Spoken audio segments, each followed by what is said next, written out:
guys, magluluto tayo ng sotanghon. Ito yung ating mga ricados. Mackerel guys, ang gagamitin natin. Mag-saute na tayo ng bawang. Next natin ang onions. Ang daming onions guys. Next natin guys ang ating mackerel. Wow, ang lalaki ng mackerel. Lagay tayo ng pepper. Padami yata ng pepper. Lagay tayo ng konting patis.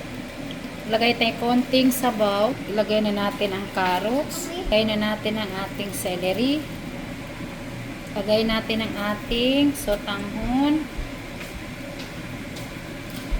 Napakasarap nito guys, sotanghon. Guys, malapit na maluto ang ating sotanghon. Lagay na natin guys ang ating spring onions.